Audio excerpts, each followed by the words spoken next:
Daily ലൈഫിൽ നമ്മൾ ചെയ്യുന്ന ഒരു കാര്യമാണ് പ്രാർത്ഥിക്കുക എന്നുള്ളത് അല്ലെ. അപ്പൊ ഈ പ്രാർത്ഥന എന്ന് പറയുന്ന പേരിൽ ഇന്നൊരു സീരിയൽ ആക്ട്രസ് ഉണ്ട്. നമുക്ക് സ്വാഗതം ചെയ്യാം പ്രാർത്ഥന. Welcome. Welcome to the show. സുഖാണോ? സുഖമായിട്ടിരിക്കുന്നു. പിന്നെ എങ്ങനെയാണ് ഈ ഒരു ഫീൽഡിലേക്കൊക്കെ എത്തിയത്? ഫീൽഡിലേക്ക് എത്തിയെന്ന് പറഞ്ഞു കഴിഞ്ഞാൽ ഞാൻ സത്യം പറഞ്ഞ മോഡലിങ്ങിലായിരുന്നു ആദ്യം ഉണ്ടായിരുന്നത്. അപ്പം ട്രാവൻകൂർ ഫാഷൻ ലീഗിലൊക്കെ ചെയ്ത് അങ്ങനെ നിന്നൊരു ടൈമിൽ ഫാമിലി പരമായിട്ട് കുറച്ച് കണക്ഷൻസ് ഒക്കെ ഉണ്ടായിരുന്നു. അപ്പോൾ അവർ പറഞ്ഞു ഫേസ് ഈ പഴയ ആൾക്കാരെ പോലെയൊക്കെയാണ് എന്ന് എനിക്കറിയില്ല, പലരും പറയുന്നതാണ്. അപ്പോൾ അങ്ങനെ ഒരു ടാലൻ്റ് ഉണ്ടെങ്കിൽ പുറത്ത് കാണിക്കാമോ എന്ന് ചോദിച്ച് പലവരും ചെറിയ ചെറിയ അവസരങ്ങൾ തന്നു. പിന്നെ ആ അവസരം എനിക്ക് ലൈഫിൽ വേണ്ട ഒരു കാര്യമായിട്ട് മാറിയ സിറ്റുവേഷൻസിൽ പിന്നെ ഞാൻ അതിന്റെ ജോലിയായിട്ട് തന്നെ അങ്ങ് മാറ്റി. ഓക്കെ, ഇപ്പം പറഞ്ഞല്ലോ പഴയ നടിമാരുടെ ഒരു മുഖ ഫേസ് ഉണ്ട്, കട്ടുണ്ട് എന്ന് പറഞ്ഞു. അപ്പൊ ആരുടെയാണ് പറയുന്നത് പൊതുവെ പറയാറ്? ആക്ച്വലി എനിക്ക് അങ്ങനെ ഒരു പാസ്റ്റ് ഉണ്ട്. ഫാമിലി ബൈസ് എന്താന്ന് വെച്ച് കഴിഞ്ഞാൽ അമ്മയുടെ ഫാദർ വന്നിട്ട് ലേറ്റ് അംബികയുടെ ബ്രദറാണ്, നമ്മുടെ അംബിക സുകുമാറിന്റെ ബ്രദറാണ്. അപ്പോൾ അങ്ങനെ ഉള്ളത് കൊണ്ടാവാം, ഫാമിലി ആയിട്ടൊരു ടച്ച് ഉള്ളത് കൊണ്ടാവാം അതിലേക്കൊക്കെ ഒരു ഇതുണ്ടെന്ന് പറയുന്നു. എനിക്കറിയില്ല, പലരും പറയുന്നതായിട്ട്. ഇപ്പോൾ ചെയ്യുന്നത് മണിമുത്ത് ചെയ്യുന്നുണ്ട് മഴവിൽ മനോരമയിൽ. പിന്നെ കുറച്ച് പുതിയ പ്രോജക്ട്സ് റണ്ണിങ് ആയിട്ട് നിൽക്കുന്നു. പിന്നെ ഒരു 10-12 പ്രോജക്ട്സ് ഉൾപ്പെടെ ചെയ്തിട്ടുണ്ട് മലയാളത്തിൽ തന്നെ. ആദ്യമായിട്ട് ചെയ്തത് ഞാൻ അതിനുശേഷം ഞാൻ ആദ്യമായിട്ട് ചെയ്തത് ഭദ്ര. സൂര്യ ടി വിയിൽ ഒരു 7 വർഷങ്ങൾക്ക് മുന്നേ ഭദ്ര എന്ന് പറയുന്നൊരു സീരിയൽ ഇറങ്ങിയിട്ടുണ്ടായിരുന്നു. അപ്പം അതിലായിരുന്നു എൻ്റെ ഫസ്റ്റ് സ്റ്റെപ്പ്. അതെ. പക്ഷെ ഞാൻ അതിൽ ചെയ്തിരുന്ന 2 വയസ്സായ ഒരു കുട്ടിയുടെ അമ്മയായിട്ടാണ് ഞാൻ ചെയ്തിരുന്നത്. ഞാൻ ആ സമയത്ത് 10ൽ പഠിക്കുന്ന സമയത്ത് 2 വയസ്സായ കുട്ടിയുടെ അമ്മയായിട്ടാണ് ആദ്യമായിട്ട് ചെയ്യുന്നത്. ഒരുപാട് പേർക്ക് അറിയില്ല, പ്രാർത്ഥന വളരെ ചെറിയ കുട്ടിയാണ് ഇപ്പോഴും. പക്ഷെ മുഖം കണ്ടാൽ പ്രായം തോന്നിക്കും, നല്ല വണ്ണം ഉണ്ട് എന്നൊക്കെയാണ്. പക്ഷെ നേരിട്ട് കണ്ടാൽ വളരെ ചെറിയ കുട്ടിയാണ്. അതോടൊപ്പം തന്നെ പ്രായവും വളരെ ചെറുതാണ് അല്ലെ. പ്രായം പറയാൻ അയ്യോ ഇപ്പൊ പറയുന്നില്ല, അവസാനം ചോദിക്കും കല്യാണം കഴിക്കാൻ സമയമായില്ല.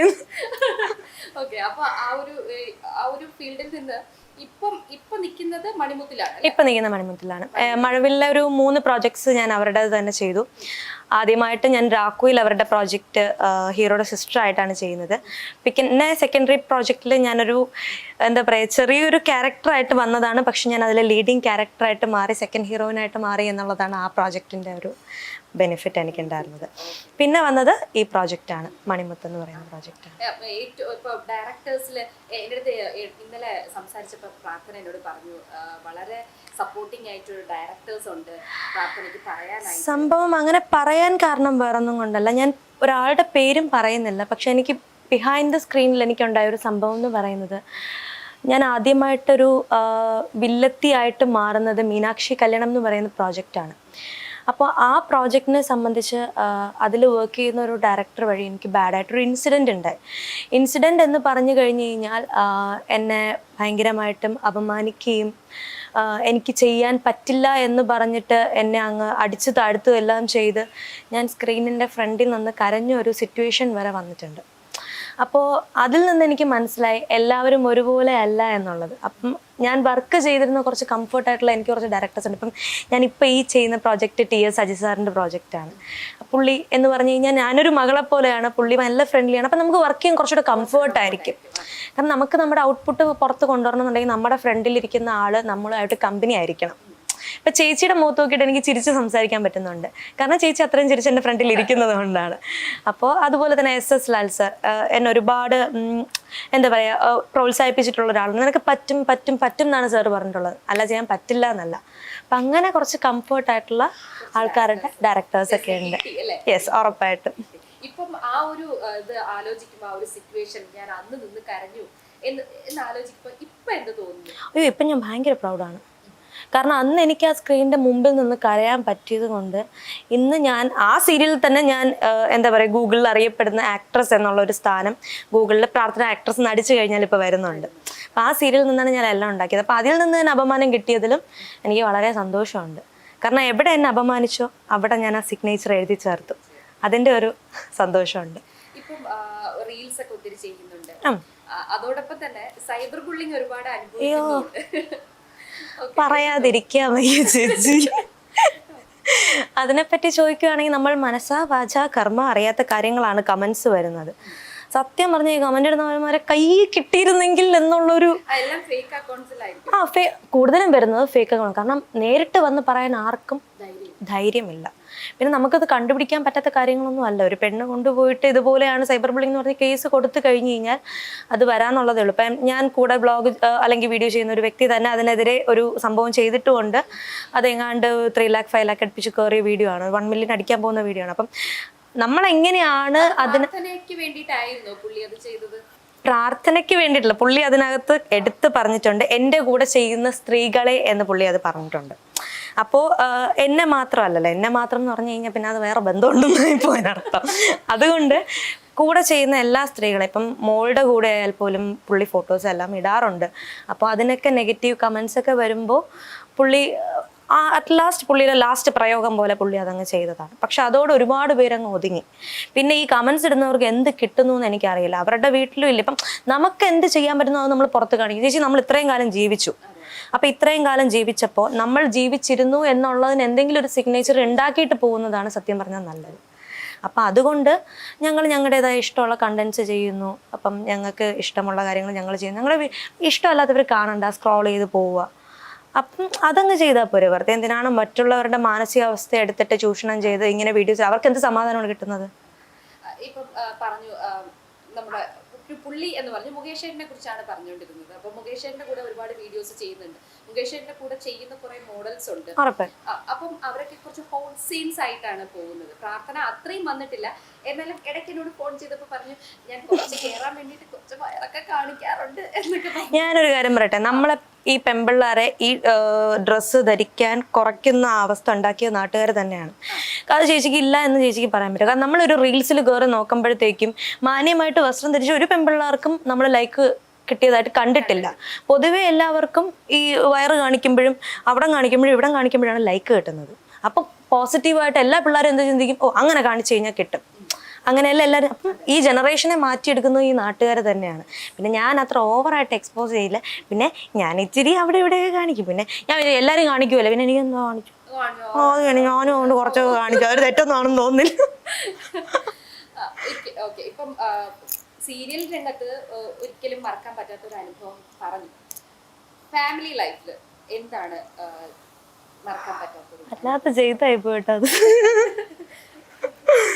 ഫാമിലി ലൈഫ് എന്ന് പറഞ്ഞു കഴിഞ്ഞാൽ, പക്ഷെ പ്രേക്ഷകരോട് നമുക്ക് പ്രാർത്ഥന എന്താണ്, പ്രാർത്ഥന ആരാണ് എന്ന് ചോദിക്കുകയാണെന്നുണ്ടെങ്കിൽ ഇൻസ്റ്റാഗ്രാമിലെ കുറച്ച് ഫോട്ടോസും റീൽസും മാത്രമേ അറിയൂ. പ്രാർത്ഥനയെ കുറിച്ച് അറിയാത്ത ഓഡിയൻസ് ആണ് നമ്മളോട് പോകുന്നത്. അപ്പോൾ കുറച്ചുകൂടി അറിയണം എന്ന് എനിക്കും തോന്നുന്നു, പ്രേക്ഷകർക്കും തോന്നുന്നു. എന്താണ് ഫാമിലിയുടെ കാര്യം പറയുക? ഫാമിലിയുടെ കാര്യം പറയുവാണെങ്കിൽ ഒരു സിംഗിൾ പാരൻ്റ് ആയിട്ട് വളർന്നൊരു കുട്ടിയാണ്. കാരണം എൻ്റെ 1 വയസ്സിലാണ് എൻ്റെ ഫാദർ അമ്മയായിട്ട് പിരിയുന്നതെന്ന് പറഞ്ഞാൽ അവർ ലീഗലി ഡിവോഴ്സ്ഡ് അല്ല. ബട്ട് സ്റ്റിൽ എന്തെങ്കിലും ആവശ്യം ഉണ്ടെങ്കിൽ ഞാൻ വിളിച്ചു കഴിഞ്ഞ് കഴിഞ്ഞാൽ എൻ്റെ ഫാദർ കോൾ എടുക്കാറുണ്ട്. എന്തെങ്കിലും ആവശ്യം ഉണ്ടെന്ന് പറഞ്ഞു കഴിഞ്ഞാൽ അതിനെല്ലാത്തിനും എനിക്ക് പേഴ്സണലി ചെയ്തു തരാറും കാര്യങ്ങളെല്ലാം ഉണ്ട്. പിന്നെ വളരെ നല്ല ഒരു ഫാമിലിയിൽ ജനിച്ച് വളർന്നിട്ട് അവസാനം ഒന്നുമില്ലാതെ ഇരിക്കേണ്ട ഒരു അവസ്ഥയിലാണ് ഇപ്പോൾ ഇരിക്കുന്നത്. അതാണ് ഏറ്റവും വലിയ കാര്യം. പിന്നെ എൻ്റെ അമ്മ എന്ന് പറയുന്നത് വളരെ ചെറുപ്പത്തിൽ കല്യാണം കഴിഞ്ഞൊരു വ്യക്തിയാണ്. അതിനുശേഷം പപ്പായുടെ ഇഷ്യൂ ഒക്കെ വന്നപ്പോഴത്തേക്കും പുള്ളിക്കാരിക്ക് 17 വയസ്സിൽ ജോലിക്ക് ഇറങ്ങേണ്ടി വന്നു. അങ്ങനെയാണ് എന്നെ വളർത്തിയത്. അപ്പോൾ ഇതെല്ലാം കണ്ടു വളർന്നത് കൊണ്ടായിരിക്കാം ഞാൻ ഇത്രയും സ്റ്റേജായിട്ട് ഞാൻ തളർന്നിട്ടില്ല. അതാണ് ഏറ്റവും വലിയ ഹൈലൈറ്റ് പോയിന്റ്. എന്നെ വളർത്തിയതെല്ലാം മമ്മിയുടെ പാരൻസാണ്. അതിൽ എൻ്റെ ഗ്രാൻഡ് ഫാദർ ആയിരുന്നു എനിക്ക് എൻ്റെ ലോകം, കംപ്ലീറ്റ് ലോകം എന്ന് പറയുന്നത് എൻ്റെ ഗ്രാൻഡ് ഫാദർ ആയിരുന്നു. കാരണം പുള്ളി എന്നെ നോക്കുന്ന പോലെ വേറെ ആരും എന്നെ നോക്കിയിട്ടില്ല എന്നേ വരെ. അപ്പോൾ പുള്ളി എൻ്റെ 8ാം ക്ലാസ്സിലായിരുന്നു പുള്ളി വിട പറഞ്ഞ് പോകുന്ന ആ ഒരു ടൈം. ഞാൻ മെൻ്റലി, ഞാനും എൻ്റെ ഫാമിലി എല്ലാവരും നന്നായിട്ട് വീക്കായി. ഞങ്ങളുടെ ഓൺ പ്രോപ്പർട്ടിയിൽ നിന്ന് ഞങ്ങൾ മാറി വാടക വീട്ടിലേക്ക് പോകേണ്ട അവസ്ഥയായി. അതിനുശേഷം വാടക വീട്ടിലേക്ക് മാറി 4 വർഷം കഴിഞ്ഞപ്പോൾ എൻ്റെ അമ്മുമ്മ മരിച്ചു. അമ്മുമ്മ മരിച്ച ടൈമിലാണ് എന്താണ് കഷ്ടത എന്ന് പറയുന്നത് ഞാൻ അറിയപ്പെടുന്നത്. കാരണം എൻ്റെ പപ്പ, ഗ്രാൻഡ് ഫാദർ എന്ന് പറയുന്ന പുള്ളി കാല് മുറിച്ചിട്ട് ഷുഗറൊക്കെ ആയിട്ട് കിംസിലൊക്കെ കുറേ നാൾ കിടന്ന് 10-15 ലക്ഷം രൂപയുടെ ചിലവൊക്കെ വന്ന് എല്ലാം നോക്കിയിട്ടാണ് പുള്ളി. അപ്പം ഞങ്ങൾ ഫിനാൻഷ്യലി നല്ല ഡൗൺ ആയി. അതിൻ്റെ സിറ്റുവേഷൻ കാരണം മമ്മിക്ക് അബ്രോഡ് പോയി ജോലി ചെയ്യേണ്ട അവസ്ഥ വന്നു. ഞാനും അമ്മുമ്മയും മാത്രമായിപ്പോയി ഇവിടെ. അപ്പോൾ ഞാൻ മമ്മി അവിടെ മാർക്കറ്റിംഗ് ഫീൽഡ് കൺസ്ട്രക്ഷൻ കമ്പനിയിലെ മാർക്കറ്റിംഗ് ആയിട്ട് മമ്മി ഖത്തറിലായിരുന്ന സമയത്ത് ഞാനും അമ്മൂമ്മയും മാത്രം ഇവിടെ പോയി. ഇവിടെ ആയിരുന്ന സമയത്ത് അമ്മൂമ്മ ഒരു ഡയാലിസിസ് പേഷ്യൻ്റ് ആയിരുന്നു. അപ്പോൾ ഈ ഡയാലിസിസ് പേഷ്യൻ്റ് ആകുമ്പോൾ നമുക്ക് എങ്ങനെ പോയാലും മാസം ചേച്ചി ഒരു 10-12 രൂപ നമ്മുടെ കയ്യിൽ നിന്ന് പോകും. കാരണം ഒരു 3 ദിവസം ഡയാലിസിസ് വന്നു കഴിഞ്ഞ് കഴിഞ്ഞാൽ നമ്മുടെ കയ്യിൽ നിന്ന് പോകുന്ന ഫണ്ട് അറിയത്തില്ല നമ്മൾ. അങ്ങനെ മമ്മി ദുബായിലേക്ക് പോയി. ആ സമയത്ത് മമ്മി അവിടെ നിൽക്കുന്ന സമയത്താണ് ഈ മലയാളികളെയൊക്കെ ജോലി എന്ന് പറഞ്ഞു വിട്ട് കയറ്റി വിടുന്ന ഒരു സമയം വന്നത്. പല പ്രൈവറ്റ് കമ്പനീസ് അവിടെ പൂട്ടുന്നത്. അങ്ങനെ മമ്മി വർക്ക് ചെയ്തിരുന്ന സ്ഥലത്ത് മമ്മിക്ക് പേയ്മെൻറ്റ് പെൻഡിങ്ങുമായി 13 ലക്ഷം രൂപ അടുപ്പിച്ച് സാലറി പെൻഡിങ്ങുമായി. അതുപോലെ തന്നെ മമ്മിക്ക് അവിടെ പെട്ടുപോവേണ്ട അവസ്ഥയും വന്നു. ഇവിടെ ഞാൻ ഒറ്റയ്ക്ക്, അമ്മമ്മ ഒറ്റയ്ക്ക്, എന്ത് ചെയ്യണമെന്ന് അറിഞ്ഞുകൂടാതായിപ്പോയി. ആ ഒരു നിമിഷത്തിലാണ് ഞാൻ ഈ സീരിയൽ ഒരു തൊഴിലായിട്ട് മാറ്റിയെടുത്തത്.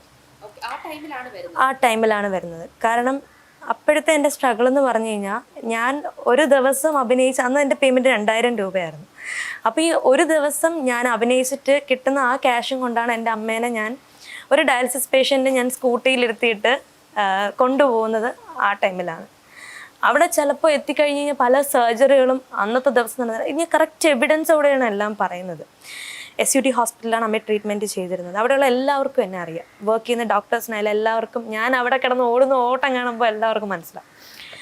അപ്പോൾ അവിടെ ഒരു ദിവസം 2000 രൂപ ചിലപ്പോൾ ചെല്ലുമ്പോഴത്തേക്ക് അമ്മയ്ക്ക് ബ്ലഡ് പാസ് ചെയ്യുന്നില്ല എന്ന് പറയുമ്പോഴത്തേക്ക് അമ്മയ്ക്ക് ഉടനെ സർജറി വേണ്ടി വരും. ICUവിൽ 25,000. അന്ന് എനിക്ക് എൻ്റെ ഊഹം ശരിയാണെങ്കിൽ 17 ആയിരുന്നു എനിക്ക്. അപ്പോൾ എനിക്ക് അമ്മയും ഇല്ല, അമ്മ അവിടെ പെട്ടിരിക്കുവാണ്. ഞാൻ മമ്മിയോട് ചോദിക്കും, മമ്മി എന്തെങ്കിലും അറേഞ്ച് ചെയ്യാൻ പറ്റുമോ എന്ന് ചോദിക്കുമ്പോൾ പോലും മമ്മിക്കും ഒരു രക്ഷയില്ല എന്ന് പറയുമ്പോൾ എനിക്ക് പിന്നെ ഒരു നിവർത്തിയില്ല. അപ്പോൾ അന്ന് തന്നെ ഞാൻ പോയിരുന്ന് വർക്ക് ചെയ്ത് ഞാൻ കൺട്രോളേഴ്സിനോട് പറയും, ചേട്ടാ എൻ്റെ അവസ്ഥ ഇങ്ങനെയാണ്, എനിക്കൊന്ന് പെട്ടെന്ന് എടുത്തിട്ട് എന്നെ ഒന്ന് വിട്ടു തരണം എന്ന് പറയുമ്പോഴത്തേക്കും ചിലപ്പോൾ എനിക്ക് പേയ്മെൻറ്റ് ഡിലേ ആക്കും. പക്ഷേ എനിക്ക് കൺട്രോളറുടെ കയ്യിൽ നിന്ന് തന്നിട്ട് പറയും, നീ അമ്മയും കൊണ്ട് പെട്ടെന്ന് പോയി, അവർ വയ്യാതിരിക്കുമല്ലേ. ഈ വയ്യാത്ത അമ്മയും കൊണ്ടാണ് ഞാൻ ലൊക്കേഷനിൽ പോകുന്നത്. അപ്പോൾ അവർ പറയും, നീ അമ്മയും കൊണ്ട് പോയി ഡയാലിസിസ് ചെയ്യാൻ നോക്ക്, പേയ്മെൻറ്റ് വരുമ്പോൾ നീ എനിക്ക് തിരിച്ചിട്ട് തന്നാൽ മതി. അങ്ങനെ പറയുന്നവരും ഉണ്ട്.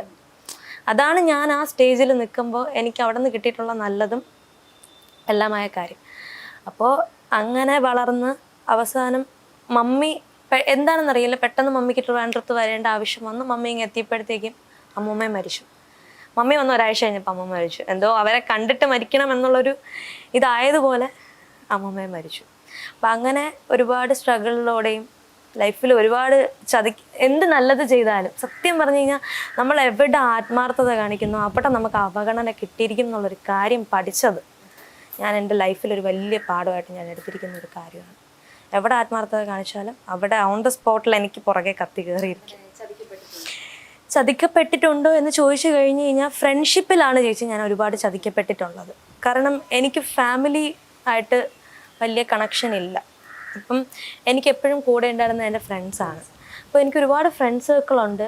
പക്ഷേ ഇവരെല്ലാവരും അങ്ങനെയാണ്. അപ്പം ഒരുപാട് വീഡിയോസ് ചെയ്തും ഫ്രണ്ട്സിൻ്റെ കൂടെയും പുറത്തൊക്കെ പോയിരുന്ന ഭക്ഷണം കഴിച്ചും ചിലപ്പോൾ തമാശയൊക്കെ അടിച്ചും അങ്ങനെയൊക്കെയാണ് എൻ്റെ സമയങ്ങൾ ഞാൻ ഹാപ്പി ആയിട്ട് വെക്കുന്നത്.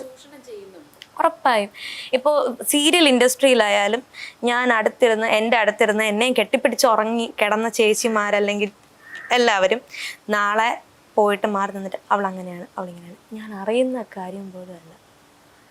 അങ്ങനെ എനിക്ക് പല ബന്ധങ്ങൾ നഷ്ടപ്പെട്ടിട്ടുണ്ട്. പക്ഷെ ആ ബന്ധങ്ങളെല്ലാവരും നാളെ ഒരു കാലം അവരെല്ലാം മനസ്സിലാക്കുമെന്ന് എനിക്കൊരു ഉറപ്പുണ്ട്. അപ്പോൾ അങ്ങനെ പല ബന്ധങ്ങളും നഷ്ടപ്പെട്ടിട്ടുണ്ട്, കുറേ പാഠങ്ങൾ പഠിച്ചിട്ടുണ്ട്. മാറിയിരുന്ന ഒരുപാട് കരഞ്ഞ ഒരുപാട് നിമിഷങ്ങളുണ്ട് ഒറ്റയ്ക്കിരുന്ന്. കാരണം എനിക്ക് കരഞ്ഞു കഴിഞ്ഞ് കഴിഞ്ഞാൽ ഞാൻ ആദ്യം വിളിച്ച് കരയുന്നത് എൻ്റെ പപ്പയാണ്. മരിച്ചവരെ വിളിച്ച് കരയുന്ന അവസ്ഥ ഉണ്ടല്ലോ ചേച്ചിയിലോ, അതൊരു വല്ലാത്ത അവസ്ഥയാണ്. കാരണം ജീവിച്ചിരിക്കുന്നവരെ ഫ്രണ്ടിൽ പോയിരുന്ന് കരയുന്ന പോലെ അല്ല മരിച്ചു പോയവരെ മനസ്സിൽ വിളിച്ചിരുന്ന് കരയുന്ന ഓരോ സിറ്റുവേഷൻസ്. അപ്പം അങ്ങനെയുള്ള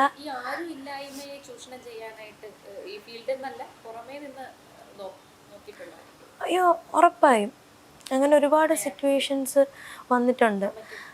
അമ്മയ്ക്കും വന്നിട്ടുണ്ട്. കാരണം ഞാനും അമ്മയായിട്ട് ബോണ്ടായിട്ട് നിൽക്കുന്നത് ആർക്കും ഇഷ്ടമല്ലാത്തൊരു കാര്യം. ഒരു അമ്മയും മോളും ഇത്രയും അങ്ങനെ നിൽക്കുന്നു അല്ലെങ്കിൽ മനസ്സിലാക്കുന്നു.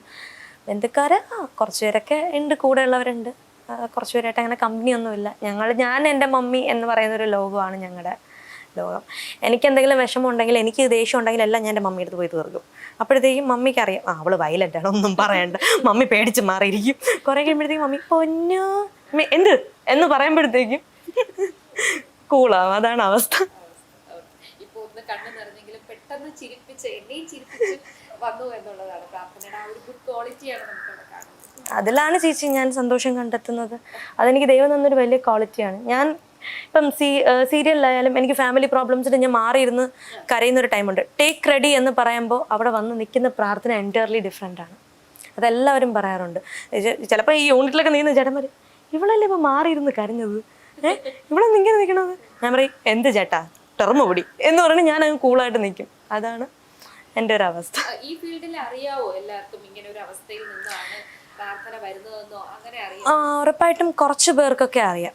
ഞാനുമായിട്ട് അത്രയും ക്ലോസ്ലി ആയിട്ടുള്ള എല്ലാവർക്കും അറിയാമെന്നുള്ള കാര്യങ്ങളാണ്. ഞാൻ ഒരുപാട് സ്ട്രഗിൾ ചെയ്ത് വന്നൊരു കുട്ടിയാണെന്ന്. അതുകൊണ്ട് തന്നെ എനിക്ക് എല്ലാ ലൊക്കേഷനിലും ഒരു പാമ്പറിങ് കിട്ടുന്നുണ്ട്. അത് പുറമേ നിന്ന് കാണുന്നവർ വിചാരിക്കും മോശമായിട്ട് ഞാൻ കയറി വന്ന ഒരാളാണ്, അല്ലെങ്കിൽ ആ ഒരു രീതിയിൽ ഞാൻ നിൽക്കുന്നത്. പക്ഷെ അതല്ല അതിൻ്റെ പിന്നിലുള്ള സത്യം. സത്യം എന്താണെന്ന് എന്നെ അറിയാമെന്നുള്ളവരാണ് അവിടെ നിൽക്കുന്നത്. അതുകൊണ്ടാണ് അവരെന്നോട് അങ്ങനെ ബിഹേവ് ചെയ്യുന്നത്. എനിക്കും അറിയാം, അവർക്കും അറിയാം. അതുകൊണ്ട് ലൊക്കേഷനുള്ള എന്ത് പറഞ്ഞാലും നമ്മളത് മൈൻഡ് ചെയ്യാറില്ല. സീരിയലിൽ ഇപ്പം വില്ലത്തി വേഷവും ചെയ്തിട്ടുണ്ട്, ഇപ്പൊ നായിക വേഷവും ചെയ്തുകൊണ്ടിരിക്കുന്നു അല്ലേ? വില്ലത്തിയായ നായിക. അതിപ്പോ ഞാൻ ആയി മാറിയിരിക്കുന്നു, എന്താണെന്ന് എനിക്ക് അറിയില്ല. ഓക്കെ, അപ്പൊ അങ്ങനെ ഉള്ളൊരു ടേണിങ് വന്നപ്പോ എങ്ങനെ അത് ഇച്ചിരി ഡിഫിക്കൽട്ട് ആയിട്ട്? അയ്യോ ഒരിക്കലും ഇല്ല ചേച്ചി. എനിക്കിപ്പോൾ ഭയങ്കര ഇഷ്ടമാണ് നെഗറ്റീവ് ചെയ്യാൻ. ഞാൻ നെഗറ്റീവ് എന്ന് അന്വേഷിച്ച് നടക്കുകയാണ്. കാരണം നെഗറ്റീവ് ചെയ്യുമ്പോൾ പല സ്ഥലത്തും നമുക്ക് ചെല്ലുമ്പോഴത്തേക്കും എല്ലാവരും ഇങ്ങനെ ആയിരിക്കും നോക്കുക. പക്ഷെ അത് ചെയ്യുമ്പോൾ ഉള്ളൊരു സുഖമുണ്ടല്ലോ. കാരണം നമ്മുടെ മനസ്സിലെ ദേഷ്യവും വിഷമവും എല്ലാം നമുക്ക് അവിടെ തന്നെ തീർക്കാൻ പറ്റും. അതൊരു വല്ലാത്തൊരു ഭാഗ്യമാണ് നെഗറ്റീവായിട്ട് ചെയ്യുമ്പോൾ ഒരു കാര്യം എന്ന് പറഞ്ഞാൽ. പിന്നെ ഭയങ്കര ഇഷ്ടമാണ് നെഗറ്റീവായിട്ട് ചെയ്യാൻ വേണ്ടിയിട്ട്. ഇനിയും പ്രോജക്ട്സ് നെഗറ്റീവ് കിട്ടിയാൽ ചെയ്യുക തന്നെ ചെയ്യും. ഇപ്പൊ പറഞ്ഞു ദേഷ്യവും ഇഷ്ടവും ഒക്കെ. ഈ ദേഷ്യമൊക്കെ ആരുടെടുത്താണ് കൂടുതലും തോന്നുന്നത്?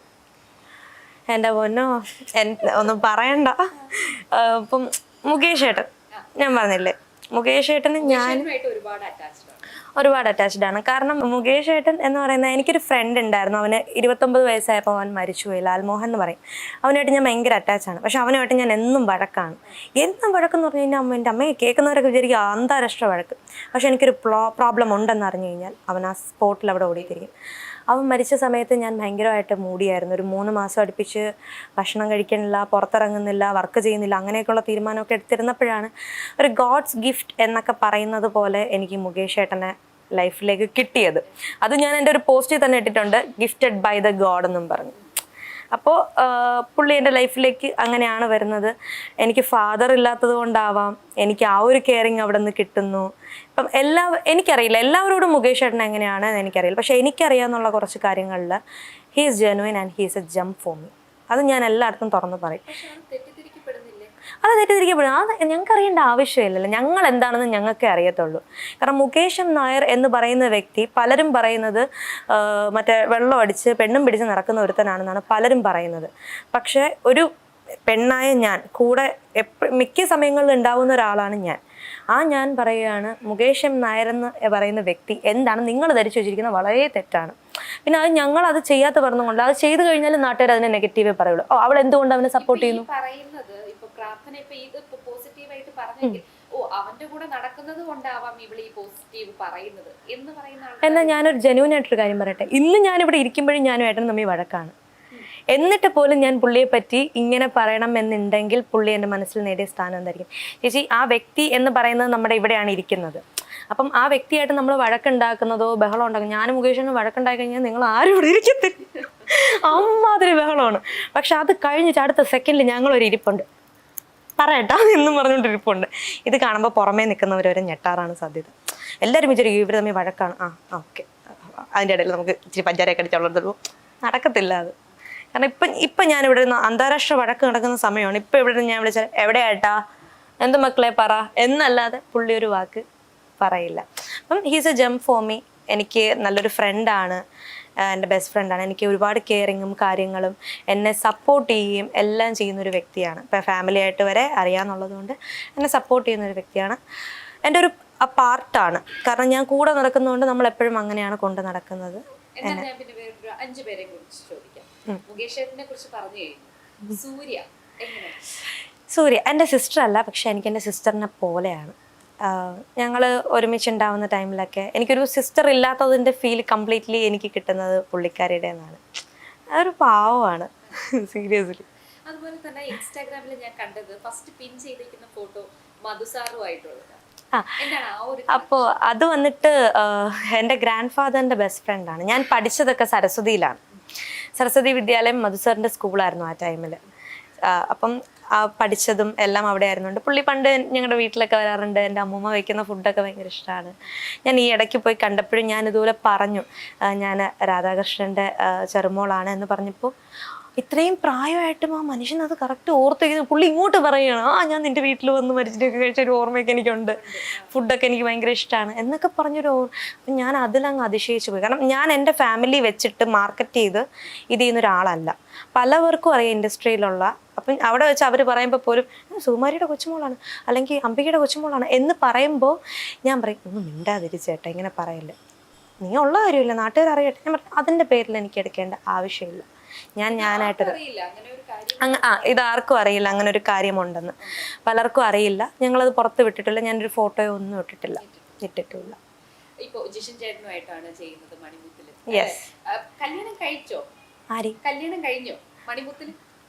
ഒളിഞ്ഞടേ പറയാതിരിക്കേ. അത് വലിയ ആൾക്കാരുടെ കണ്ണുകടിയത് അതുകൊണ്ടാണ് ഒളിഞ്ഞത്. ഇത്രയും ഫ്രണ്ട്ലി ആയിട്ട് അല്ലെങ്കിൽ ഇത്രയും കോമഡി ആയിട്ടുള്ള ഒരാള്.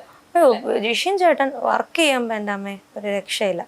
ഒറ്റ ടേക്കിലെല്ലാം ക്ലിയർ ചെയ്യുന്ന ഒരു ആർട്ടിസ്റ്റാണ്. എൻ്റെ രണ്ടാമത്തെ വർക്കാണ് ജിഷൻ ചേട്ടൻ്റെ കൂടെ. എനിക്ക് ഭയങ്കര കംഫർട്ടായിട്ടുള്ളൊരു ആക്ടറാണ്. നമ്മൾ ബിഹൈൻഡ് ദ സീൻ ആയാലും ഇൻ ദ സീൻ ആയാലും ചേട്ടൻ നമ്മളെ ചിരിപ്പിച്ച് അങ്ങ് അത്രയും ചീറപ്പാക്കി നിർത്തും.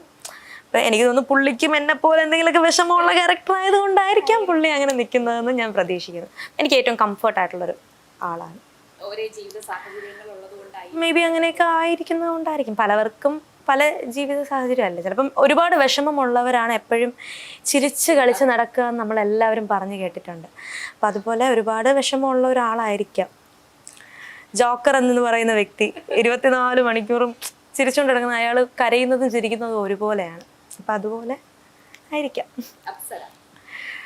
അപ്സര ചേച്ചി, ഞാനൊരു കാര്യം പറഞ്ഞു കഴിഞ്ഞാൽ എൻ്റെ വാലറ്റ് ഇന്നും ഞാൻ എടുത്തിട്ടില്ല. എൻ്റെ വാലറ്റിൽ ഇന്നും അപ്സര ചേച്ചിയുടെ ഒരു ഫോട്ടോയുണ്ട്.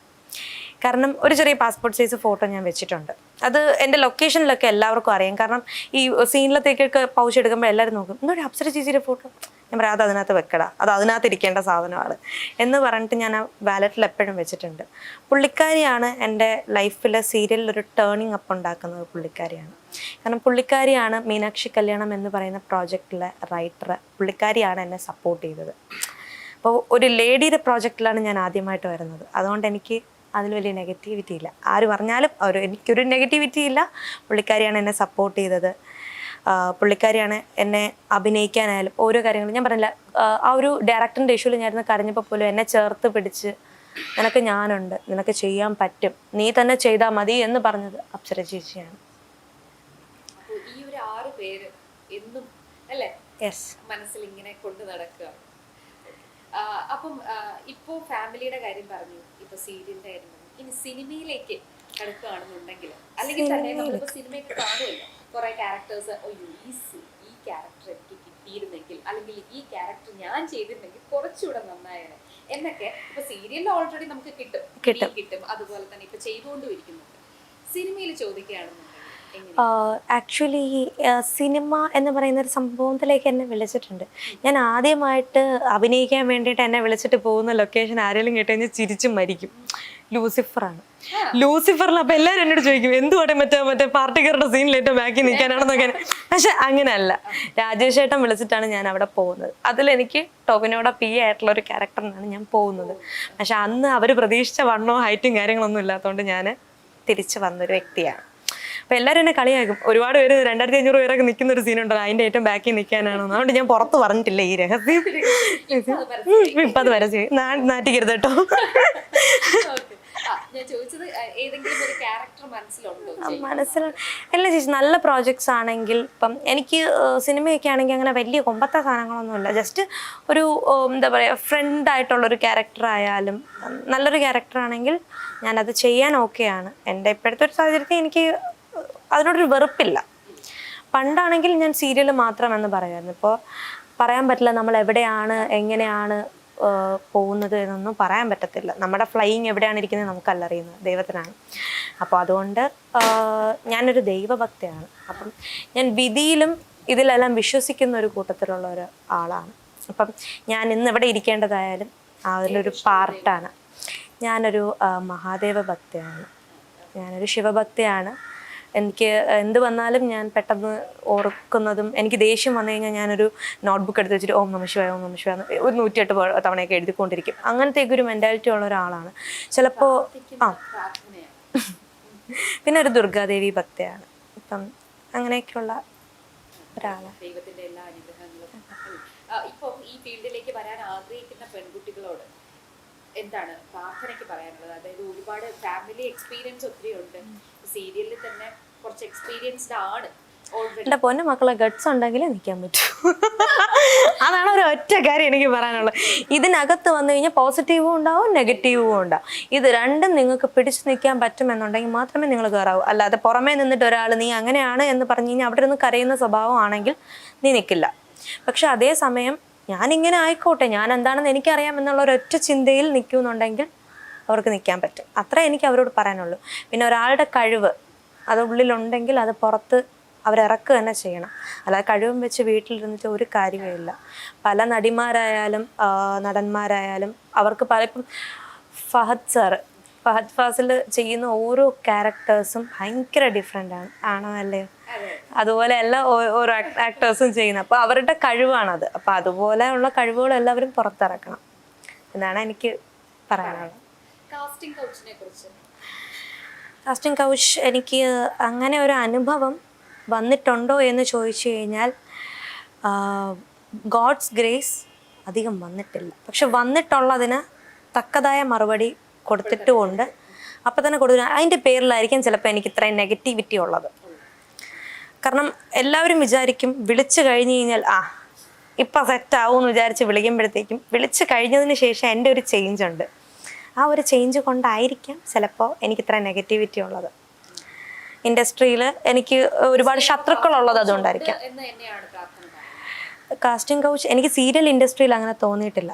പുറമേ എനിക്ക് കുറച്ച് വർക്ക്സ് വന്നതിലൊക്കെ ഞാൻ പുറമേന്ന് വന്ന വർക്ക്സിലൊക്കെ എനിക്ക് അങ്ങനെ ഫീൽ ചെയ്തിട്ടുണ്ട്. ഒരു ടോക്ക് മാറുമ്പോൾ നമുക്കറിയാം. എനിക്ക് പണ്ട് എനിക്കിതുപോലൊരു ഷോർട്ട് ഫിലിം, ഒരു തമിഴ് ഫിലിമിന് വേണ്ടിയിട്ട് എന്നെ വിളിച്ചിട്ടുണ്ടായിരുന്നു.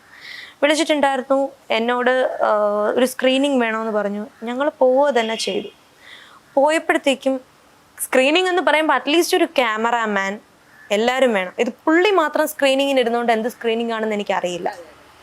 അപ്പോൾ അന്ന് പുള്ളിയുടെ പേരിലൊരു കേസ് കൊടുക്കേണ്ടതായിരുന്നു. അന്ന് അവിടെ വേറൊരു കുട്ടി ഉണ്ടായിരുന്നു, ഒരു ചെറിയ കുട്ടി ഉണ്ടായിരുന്നു. അപ്പോൾ പുള്ളി ഇങ്ങനെയൊക്കെ എന്നോട് പറയുകയാണ്, ഒരു ചെറിയ കുട്ടിയുടെ ക്യാരക്ടറാണ്, ഒരു മറ്റേ ഇന്നർ പോലത്തെ ഒരു സാധനം, മീൻസ് സ്പെഗറ്റി പോലത്തെ ഒരു സാധനം സ്കേർട്ട് വിട്ടിട്ട് ഒരു ഹൊറർ മൂവി ടച്ചുള്ള ഒരു സംഭവമാണെന്നൊക്കെ എന്നോട് പറയുന്നുണ്ട്. പക്ഷേ എനിക്ക് അവിടെ കംപ്ലീറ്റ്ലി കണ്ടപ്പോൾ ഒരു നെഗറ്റീവ് ഫീൽ ചെയ്തു. എൻ്റെ ഗ്രാൻഡ്മ അന്ന് എൻ്റെ കൂടെ ഉണ്ടായിരുന്നു. ഗ്രാൻഡ്മ അവിടെ ഫയർ ഔട്ട് ചെയ്തിട്ട് ഇറങ്ങി വരേണ്ട അവസ്ഥയായിരുന്നു. പിന്നെ ഞാനത് വലിയ ഇതുണ്ടാക്കിയില്ല. കാരണം അപ്പോഴത്തെ ഒരു സിറ്റുവേഷനാണ്. നമുക്ക് എന്തെങ്കിലും അവിടെ നിന്ന് ഇറങ്ങി വന്നാൽ മതി എന്നാണല്ലോ. നമ്മളവിടെ എന്ത് അവസാനം ചെയ്യണമെന്നല്ല ആഗ്രഹിച്ചിട്ടുണ്ട്. അപ്പം നല്ലതുകൊണ്ട് ചീത്തയുമുണ്ട്. അത് നമ്മൾ തന്നെ തിരഞ്ഞെടുത്ത് പോവുക. ഈ ഫേക്കായിട്ടുള്ളതിൽ ചെന്ന് തല വയ്ക്കാതിരിക്കുക. അതെങ്ങനെ മനസ്സിലാക്കാൻ കണക്ഷൻ ഉണ്ടെങ്കിലേ പറ്റുള്ളൂ. ഇപ്പം എനിക്കൊരു വർക്ക് വന്നു കഴിഞ്ഞാൽ ഞാൻ കോണ്ടാക്ട് ചെയ്തിട്ട് അന്വേഷിക്കും. ഇത് ഇങ്ങനെ നടക്കുന്ന പ്രോജക്റ്റ് അല്ലെങ്കിൽ ഈ പ്രൊഡക്ഷനിൽ ഈ വർക്ക് പുതിയത് ഇങ്ങനെ എല്ലാം ഞാൻ റിലേറ്റ് ചെയ്തായിരിക്കും വരുന്നത്. അപ്പം അന്വേഷിക്കാറുണ്ട്. അപ്പം ഞാൻ ഈ വിളിക്കുന്ന ഡയറക്ടേഴ്സിനോട് ആരാണ് കാസ്റ്റിങ്സ് എല്ലാം ചോദിക്കുമ്പോഴത്തേക്കും അവർ തന്നെ പറയും. അപ്പോൾ പറയുന്നതിൽ ആരെങ്കിലും നമ്മുടെ ഫ്രണ്ട്സ് ഉണ്ടെന്നുണ്ടെങ്കിൽ ഞാൻ ഓൺ ദ റോഡ് കണക്ട് ചെയ്തിട്ട് ഞാൻ ചോദിക്കും, ഇങ്ങനെയാണ് ഒരു പ്രോജക്റ്റ് വന്നിട്ടുണ്ട്, വർക്ക് വന്നിട്ടുണ്ട് എല്ലാം ചോദിക്കുമ്പോഴത്തേക്കും ഫേക്ക് ആണെന്ന് മനസ്സിലാവും. അങ്ങനെ ഒരു പ്രൊഡക്ഷനിൽ അവർ അങ്ങനെ ഒരു വർക്കിൻ്റെ കാര്യമേ പറഞ്ഞിട്ടില്ല എന്ന് പറയുമ്പോഴത്തേക്കും നമുക്കത് ഫേക്ക് ആണെന്ന് മനസ്സിലായിട്ടുണ്ട്. പോട്ടാ എല്ലാം പറഞ്ഞു. ഒരു ക്വസ്റ്റ്യൻ കൂടി ചോദിക്കാം. ഇനി ബിഗ് ബോസ് ആ മനസ്സിലായി ബിഗ് ബോസ് എന്ന് കേട്ടപ്പോഴേ മുഖം മങ്ങി. മങ്ങിയിട്ടൊന്നുമില്ല, അവസരം കിട്ടുകയാണെങ്കിൽ ഒരു നോക്കാം. നോക്കൂ. ഓക്കെ. കാരണം വേറെ ഒന്നും കൊണ്ടല്ല, എൻ്റെ ഒരു സ്വഭാവം എന്ന് പറഞ്ഞു കഴിഞ്ഞാൽ ഞാൻ എത്രയോ പാവമാണോ അത്രത്തോളം ഞാൻ ഭീകരിക്കും. അതാണ് എൻ്റെ ഒരു ഇതെന്ന് പറഞ്ഞാൽ എനിക്ക് പെട്ടെന്ന് ദേഷ്യം വന്നു കഴിഞ്ഞാൽ എൻ്റെ കൺട്രോൾ എങ്ങനെ പോകുമെന്ന് എനിക്കറിയില്ല. അപ്പം എൻ്റെ ക്യാരക്ടറിന് അവിടെ പിടിച്ചു നിൽക്കാൻ പറ്റുമെന്ന് തന്നെ എനിക്കറിയില്ല. മേ ബി പിടിച്ചു നിൽക്കാൻ പറ്റുമായിരിക്കും.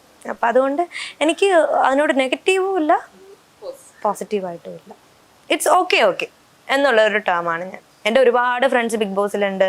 ഇപ്പം അശ്വിൻ ചേട്ടനായാലും എൻ്റെ സിസ്റ്റർ സൂര്യ ചേച്ചി ആയാലും അതുപോലെ തന്നെ നമ്മുടെ ഫിറോസൊക്കെ ആയാലും അങ്ങനെ ഒരുപാട് ഫ്രണ്ട്സ്. ഇപ്പം കഴിഞ്ഞ സീസൺ തന്നെ നമുക്ക് മറ്റേ മനീഷ ചേച്ചി, നമ്മുടെ ഒരുപാട് പേരുണ്ടായിരുന്നു. അപ്പം അത്രയും പേരൊക്കെ ഇങ്ങനെ റനീഷ എൻ്റെ ബെസ്റ്റ് ഫ്രണ്ടാണ്. അതുപോലെ തന്നെ അങ്ങനെ ഒരുപാട് പേരുണ്ട്. എല്ലാവരെയും ഓർത്തെടുക്കാൻ പറ്റുന്നില്ല, എല്ലാവരും വന്ന് ഇങ്ങനെ നിൽക്കുന്നത് കൊണ്ട് ഓർത്തെടുക്കാൻ പറ്റും. ഇപ്പം സീരിയൽ ആക്ട്രസ് എന്നൊരു ലേബലാണ് ഉള്ളത്. പുറത്തിറങ്ങുമ്പോൾ എങ്ങനെയാണ് ഓഡിയൻസിന്റെ ഒരു പ്രതികരണം? പുറത്തിറങ്ങുമ്പോൾ ഇല്ല, അവളെ വെയിറ്റ് ചെയ്യണ്ട, പൊതുവെ ആളുകൾക്ക് അങ്ങനെ ഒരു ഇതുണ്ട്. അപ്പം എന്താണ് പ്രാർത്ഥനയ്ക്ക് തോന്നിയിട്ടുള്ളത്? പ്രാർത്ഥനയുടെ ഒരു അനുഭവത്തിൽ എങ്ങനെയാണ്? സത്യം പറഞ്ഞാൽ പുറത്തിറങ്ങുമ്പോൾ ഈ അമ്മമാർക്ക് മനസ്സിലാവുന്നതല്ലാതെ പുറമേ ഉള്ള ആർക്കും മനസ്സിലാവുന്നില്ല ചേച്ചി. അതാണ് ഏറ്റവും വലിയ സത്യം. ഞാൻ തുറന്നു പറയാല്ല, ആർക്കും മനസ്സിലാവുന്നില്ല. ഞാനിടുന്ന പല വീഡിയോസിലും ഞാനൊരു പല വീഡിയോ ഇടുമ്പോഴും നീ എവിടത്തെ സെലിബ്രിറ്റി അടിയ, നീ ആരടി എന്നൊക്കെ പറഞ്ഞ് കുറെ കമന്റ് വരുന്നുണ്ട്. പക്ഷെ ഈ പറയുന്നവർക്ക് അറിയില്ലെങ്കിൽ ഞാനൊരു കാര്യം പറഞ്ഞുതരാം. ഞാൻ ചൈൽഡ് ആർട്ടിസ്റ്റും ആയിട്ട് വന്ന ഒരാളാണ്. ഇപ്പോഴും നിലവിൽ സീരിയലിൽ നിൽക്കുന്ന ഒരു വ്യക്തിയാണ് ഞാൻ. 10-12 പ്രോജക്ട്സ് ഞാൻ സീയിൽ വർക്ക് ചെയ്തിട്ടുണ്ട്, സൂര്യയിൽ വർക്ക് ചെയ്തിട്ടുണ്ട്, മഴവില്ലിൽ വർക്ക് ചെയ്തിട്ടുണ്ട്, ഏഷ്യനെറ്റിൽ വർക്ക് ചെയ്തിട്ടുണ്ട്, കൈരളിയിലും വർക്ക് ചെയ്തിട്ടുണ്ട്. അപ്പോൾ എനിക്കിനി കൗമുദിയിലും വർക്ക് ചെയ്തിട്ടുണ്ട്. ഇത്രയും ചാനലുകളിൽ വർക്ക് ചെയ്ത ഞാൻ ഒരു നടിയാണെന്ന് എനിക്ക് പറയുന്നതിൽ അഭിമാനമേ ഉള്ളൂ. അല്ല, ഞാൻ ഇല്ലാത്ത കാര്യമൊന്നും പറഞ്ഞ് നടക്കുന്നില്ല. ഇപ്പൊ സീരിയൽ കാണാത്തവർക്ക് എന്നെ അറിയില്ല എന്ന് പറഞ്ഞ് ഞാൻ എന്ത് ചെയ്യാനാ? ആണല്ലോ, അവർക്ക് എന്നെ അറിയില്ല എന്ന് പറഞ്ഞ് എനിക്ക് അവരെ പഠിപ്പിച്ചുകൊണ്ടിരിക്കും. വേണമെങ്കിൽ അറിഞ്ഞാൽ മതി. ഞാൻ ഇത്രയും പറഞ്ഞത് ജസ്റ്റ് ഒന്ന് ഗൂഗിൾ എടുത്ത് നോക്കൂ ഞാൻ ആരാണെന്ന്, എന്നിട്ട് വന്ന് സംസാരിക്കുന്നത് മാത്രമേ ഞാൻ കമന്റ് ഇടാറുള്ളൂ. അതാണ് എൻ്റെ ഇപ്പോഴത്തെ അവസ്ഥ. ഈ സീരിയലിലെ അസൂയ, കുശുമ്പ്, അവിഹിതം ഇതൊക്കെയാണ് എല്ലാ സീരിയലിലെയും മെയിൻ സംഭവങ്ങൾ. അപ്പം ഇതൊക്കെ തന്നെയാണ് പ്രേക്ഷകർക്ക് വേണ്ടത്, അത് തന്നെയാണ് പ്രേക്ഷകർ എൻജോയ് ചെയ്യുന്നത് എന്ന് തോന്നിയിട്ടുണ്ടോ? അത് ഇതൊക്കെ നിർബന്ധമായിട്ടും വേണ്ട കാര്യങ്ങളാണ് എന്ന് തോന്നിയിട്ടുണ്ടോ? ഉറപ്പായി. പൊതുവെ വേറൊന്നും കൊണ്ടല്ല, നമ്മുടെ വീട്ടിൽ എന്ത് പ്രശ്നം വന്നാലും അപ്പുറത്തെ വീട്ടിലൊരു പ്രശ്നം നടക്കുന്നു എന്ന് പറയുമ്പോൾ എത്തി നോക്കാൻ പലർക്കും പല ഇൻട്രസ്റ്റ് ആണ്. അതുകൊണ്ട് അവർക്ക് ഇതൊക്കെ ഇഷ്ടപ്പെടുന്ന കാര്യങ്ങളുമാണ്. ഇതേ മുമ്പോട്ട് പോകത്തുള്ളൂ. അല്ല, സമൂഹത്തിൽ അങ്ങനെയാണ് കൂടുതൽ നടക്കുന്നതെന്നാണോ നിങ്ങൾ ഉദ്ദേശിക്കുന്നത്? ഞാനല്ലല്ലോ കഥ എഴുതുന്നത്, ഞാൻ എൻ്റെ തൊഴിൽ ചെയ്യുന്നു, അത് എനിക്കറിയുന്നുള്ളൂ. അവർ തരുന്ന സാധനം എങ്ങനെ ഡെലിവറി ചെയ്യുന്നു എന്നുള്ളതാണ് എൻ്റെ കടമ. അല്ലാതെ റൈറ്ററിനോട് പോയിട്ട് നിങ്ങൾ എന്തിനാണ് എപ്പോഴും ഇങ്ങനെ അവിഹിതം എഴുതുന്നത് എന്തെനിക്ക് പറയാനുള്ള ഒരു റൈറ്റ്സും ഇല്ലല്ലോ. പിന്നെ അങ്ങനെയൊക്കെ പോകുമ്പോൾ ഓരോ ആൾക്കാർ ഓരോ ഡിഫറെൻ്റ് ആയിട്ടുള്ള രീതിയിൽ നിന്ന് കണ്ടുകൊണ്ടിരിക്കും. ആ ഒരു കാര്യമുണ്ട്. ഇപ്പം കുടുംബ വിളക്കെന്ന് പറയുന്നൊരു സബ്ജക്റ്റ് എന്തുകൊണ്ട് കയറിപ്പോയി, അതിൽ അവിഹിതമുണ്ട്, ഫാമിലി ഉണ്ട്, സാന്ത്വനം എന്തുകൊണ്ട് കയറിപ്പോയി, ഒരു ഫാമിലി സബ്ജക്റ്റാണ്. അപ്പം അതുകൊണ്ടെല്ലാം ട്രാക്കും കയറും പൊതുവെ. ഇനി ഒരു പേഴ്സണൽ ക്വസ്റ്റ്യൻ ചോദിക്കാം. എന്താണാവോ? ഡേറ്റ് ചെയ്തിട്ടുണ്ടോ? ഡേറ്റിംഗ് അത് മാത്രമല്ല, ഈ ഡേറ്റിംഗ് ആപ്പ് അങ്ങനെ എന്തെങ്കിലുമൊക്കെ യൂസ് ചെയ്തിട്ടുണ്ടോ? അതുപോലെ തന്നെ ഈ ഡേറ്റിംഗ് റിലേഷൻഷിപ്പിനോട് എന്താണ് പ്രാർത്ഥന? എൻ്റെ പൊന്ന് ചേച്ചി, എനിക്ക് ഇരിക്കാൻ സമയം കിട്ടിയിട്ടില്ല. വീട്ടിലെ ജോലികളും കഴിഞ്ഞ് വർക്കും ചെയ്ത് വന്നിട്ട് ഞാൻ രാത്രി കിടന്ന് ഉറങ്ങിയതിന് ശേഷം രാവിലെ എഴുന്നേൽക്കുന്നതാണ് എൻ്റെ ഹോബി. ഞാൻ വീട്ടിലെ കംപ്ലീറ്റ് ജോലികൾ ചെയ്യുന്ന ഒരു കുട്ടിയാണ്, അല്ലാതെ മറ്റേ പാത്രം കൊണ്ട് കഴിച്ചിട്ട് വെച്ചിട്ട് വരുന്ന ഒരു കുട്ടിയല്ല. എല്ലാവർക്കും ഫുഡ് സെർവ് ചെയ്ത് കൊടുത്ത് എനിക്കതിന് സമയമില്ല. എൻ്റെ ഫ്രീ ടൈം എൻജോയ് ഞാൻ ചെയ്യുന്നതെന്ന് പറഞ്ഞു കഴിഞ്ഞാൽ വല്ല റീൽസ് കണ്ടോ അല്ലെങ്കിൽ യൂട്യൂബിൽ പഴയ സിനിമകളിരുന്ന് കണ്ടോ അങ്ങനെയൊക്കെയാണ്. അല്ലാതെ എനിക്കിതിന് പോകാൻ സമയമില്ല സത്യം പറഞ്ഞു കഴിഞ്ഞാൽ. അങ്ങനെ ഉണ്ടെന്നുണ്ടെങ്കിൽ ആരെയും ഒന്ന് പറയട്ടെ. അല്ല, അങ്ങനെ ഒരു റിലേഷൻഷിപ്പിലോട്ട് ഇപ്പോഴത്തെ കുട്ടികൾ പോകുന്നതിനോട് എന്താണ് പ്രാർത്ഥനയ്ക്കുള്ള ഒരു ഒപ്പീനിയൻ? എന്താണ് അതിനെ കുറിച്ച്? ഈ ഒരു ഫീൽഡിൽ നിൽക്കുന്നു, അതുപോലെ ഈ ഡേറ്റിംഗ് ആപ്പിനെ കുറിച്ചും കുറച്ചുകൂടെ അപ്ഡേറ്റഡ് ആണ് പ്രാർത്ഥനയെ പോലുള്ള ആൾക്കാർ. റീൽസുമായിട്ട് ബന്ധപ്പെട്ടായിരുന്നു, അല്ലെങ്കിൽ ഇൻസ്റ്റാഗ്രാമായിട്ട് ബന്ധപ്പെട്ടായിരുന്നു. അപ്പൊ അങ്ങനെ നോക്കുവാണെന്നുണ്ടെങ്കിൽ അല്ല, ഇപ്പോൾ ഒരുപാട് പിള്ളേർ ഈ വഴിയില്ലാത്ത ബന്ധങ്ങളിലൂടെ ചെന്ന് വീഴുകയും ഒരുപാട് പേര് സൂയിസൈഡ് ചെയ്യുകയും കാര്യങ്ങളെല്ലാം ഉണ്ടായിട്ടുണ്ട്.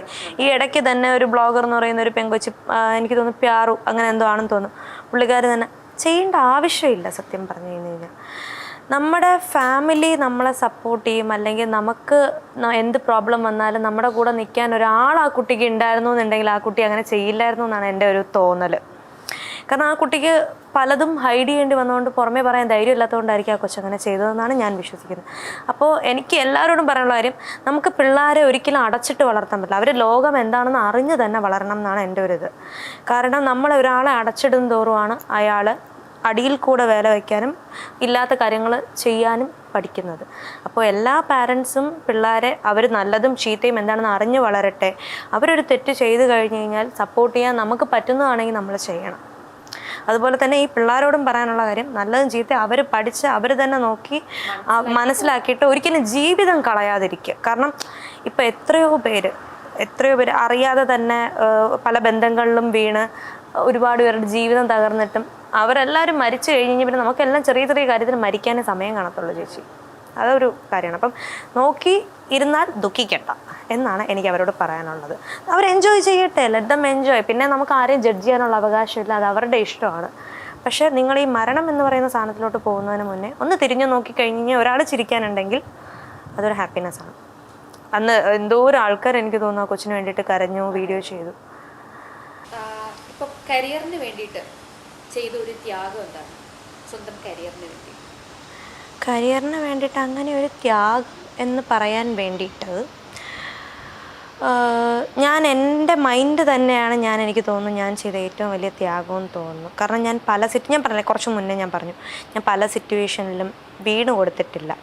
അപ്പം എനിക്കൊരു വിഷമം വന്നു കഴിഞ്ഞ് കഴിഞ്ഞാൽ അല്ലെങ്കിൽ ദേഷ്യം വന്നു കഴിഞ്ഞാൽ ഞാൻ അവിടെ എനിക്ക് ചെയ്യാൻ പറ്റില്ല എന്ന് പറഞ്ഞിട്ടിട്ട് പോയി കഴിഞ്ഞ് കഴിഞ്ഞാൽ എൻ്റെ ജീവിതവും നഷ്ടപ്പെടുകയാണ്, അവർക്ക് ഞാൻ കൊടുത്ത ആ ഒരു പ്രോമിസ് നഷ്ടപ്പെടുകയാണ്. അപ്പോൾ അതുകൊണ്ട് എൻ്റെ ഒരു സ്വഭാവം വളരെ എന്ന് പറഞ്ഞാൽ എനിക്കെന്നെ അറിയാം, ഞാൻ വിഷമിച്ച് കഴിഞ്ഞ് കഴിഞ്ഞാൽ അങ്ങേ അറ്റം വിഷമിക്കും. ഞാൻ എൻ്റെ ശരീരം തന്നെ നോക്കുന്നൊരു ക്യാരക്ടറാണ്. ഞാൻ ദേഷ്യം വന്നു കഴിഞ്ഞ് കഴിഞ്ഞാൽ മുന്നും പിന്നും നോക്കത്തില്ല, അതാരാണെന്ന് നോക്കത്തില്ല, അങ്ങനെ ഒരു ക്യാരക്ടറാണ്. പക്ഷേ എൻ്റെ മൈൻഡ് എനിക്ക് സ്റ്റേബിൾ ചെയ്ത് അവർക്ക് കൊടുക്കാൻ പറ്റുന്നത് തന്നെ എനിക്ക് ഏറ്റവും വലിയ ത്യാഗം എന്നാണ് ഞാൻ വിചാരിക്കുന്നത്. പിന്നെ എല്ലാവരോടും എനിക്ക് ചിരിച്ച് കളിച്ച് ബിഹേവ് ചെയ്യാനും പറ്റുന്നുണ്ട്. ഫോൺ കയ്യിലുണ്ടോ? ഈ ഫോണിൽ ഇപ്പോൾ ലാസ്റ്റ് എടുത്ത ഒരു 3 പിക്സ്, അതിൻ്റെ ബിഹൈൻഡ് ആയിട്ടുള്ള ഒരു സ്റ്റോറി എന്താ? ലാസ്റ്റ് എടുത്ത 3 പിക്സ് ഒന്ന് കാണിച്ചു. ചിരിക്കും, ഉറപ്പായിട്ടും ചിരിക്കും. ലാസ്റ്റ് കിടക്കുന്ന ഒരു പിക്ക് എന്ന് പറഞ്ഞു കഴിഞ്ഞാൽ ഞാനും ആരതിയായിട്ടുള്ള പിക്കാണ്. അതിൻ്റെ പിന്നിൽ എന്താണെന്ന് ചോദിച്ചു കഴിഞ്ഞ് കഴിഞ്ഞാൽ ഞങ്ങൾ നല്ല ഫ്രണ്ട്സാണ്. ഞങ്ങൾ ഒരു 5 വർഷം മുന്നെയാണ് ലാസ്റ്റ് കാണുന്നത്, ഒരു വർക്ക് ചെയ്തിരുന്ന സമയത്ത്. അപ്പം ഞങ്ങൾ ലൊക്കേഷനിൽ ഈ ഇടയ്ക്ക് എൻ്റെ ഗസ്റ്റായിട്ട് സീരിയലിൽ വന്നത് അവളാണ്. അപ്പം ഞങ്ങൾ കുറേ നാളെ ഒരു ഫോട്ടോ എടുത്തിട്ട് അങ്ങനെ ഫോട്ടോ എടുത്തൊരു സാധനമാണ്, അല്ലാതെ അതിനകത്ത് വേറൊന്നുമില്ല. പിന്നെ വരുന്ന പിക്ക് എന്ന് പറയുമ്പോൾ ഇന്നലെ ഫാമിലി ഫ്രണ്ട്സ് എല്ലാവരുമായിട്ട് ഫുഡ് കഴിക്കാൻ പോയൊരു പിക്കാണ്. നമ്മുടെ ഇവിടെ ഒരു ബർത്ത്ഡേ ഫങ്ഷൻ ഉണ്ടായിരുന്നു, അപ്പോൾ അവരുമായിട്ട് പോയൊരു പിക്കാണ്. പിന്നെ ഉള്ള പിക്കെന്ന് പറഞ്ഞു കഴിഞ്ഞ് കഴിഞ്ഞാൽ പിന്നെ ഞാൻ എൻ്റെ ഫ്രണ്ടുമായിട്ട് പോത്തീസിൽ പോയൊരു പിക്ക്, അല്ലാതെ അതിനകത്തൊന്നും ഇല്ല. ഞാനങ്ങനെ എപ്പോഴും അങ്ങനെ ഫോട്ടോ എടുത്ത് നടക്കുന്നൊരു ഇതാണ്. ശരി, അപ്പം ലീസ്റ്റ് ആയിട്ട് യൂസ് ചെയ്തൊരു ആപ്പ് ഏതാ? അതായത് ഇപ്പൊ ഫോണിൽ കിടപ്പുണ്ടല്ലോ കുറെ ആപ്സ് നമ്മൾ എടുത്തിടുമല്ലോ, പക്ഷെ അത് ഇതൊരിക്കലും യൂസ് ചെയ്തിട്ടില്ല, അങ്ങനെയുള്ള ഒരു ആപ്പ് ഏതാ? എൻ്റെ ഒരു ഊഹം ശരിയാണെങ്കിൽ എനിക്ക് ടെലിഗ്രാം ഉണ്ട്, ഞാൻ കയറാറ് പോലുമില്ല, എന്താണ് സാധനം എനിക്കല്ലോ. ഞാനൊരു BA ലിറ്ററേച്ചർ സ്റ്റുഡൻ്റ് ആണ്, അപ്പം എനിക്ക് നോട്ട്സ് ഒക്കെ വരുന്ന ടെലിഗ്രാമിലാണ്. മോസ്റ്റ് യൂസ്ഡ് ഇൻസ്റ്റാഗ്രാം എപ്പോഴും അതിനകത്ത് തന്നെയാണ്. നിങ്ങൾക്ക് ഇതുവരെ ലഭിച്ചിട്ടുള്ള ഏറ്റവും മികച്ച ഉപദേശം ഏതാണ്? ഉപദേശം എനിക്ക് കിട്ടിയിട്ടുള്ളത്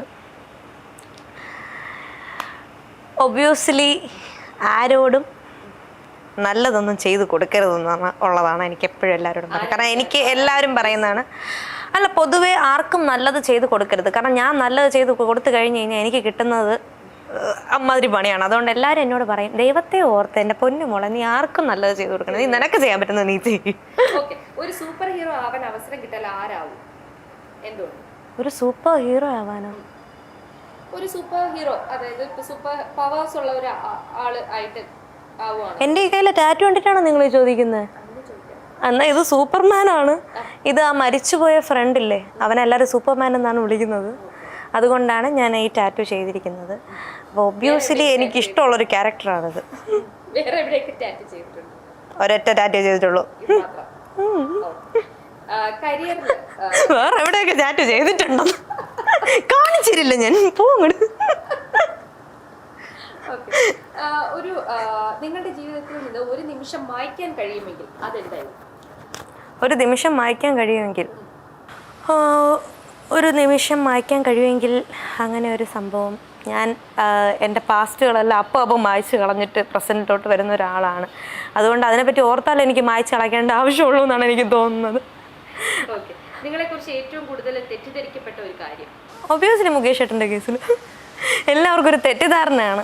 ആ ധാരണ എനിക്കിനി മാറ്റി കൊടുക്കാനും താല്പര്യമില്ല. അങ്ങനെ തന്നെ ഇരിക്കട്ടെ. അപ്പോൾ തെറ്റിദ്ധാരണ ഞാൻ ഒരുപാട് ഇഷ്ടപ്പെടുന്നു. ആ ഒരവസ്ഥയാണ് എനിക്ക്. മതിയായിരുന്നു, വയറ് നിറഞ്ഞില്ലേ? രാവിലെ കുളിച്ചോ? അത് കണ്ടാലും മനസ്സിന്. പിന്നെ ചേച്ചി ഈ പട്ടി കടിച്ച പാവാട ഇവിടെ നിന്ന് മേടിച്ചത്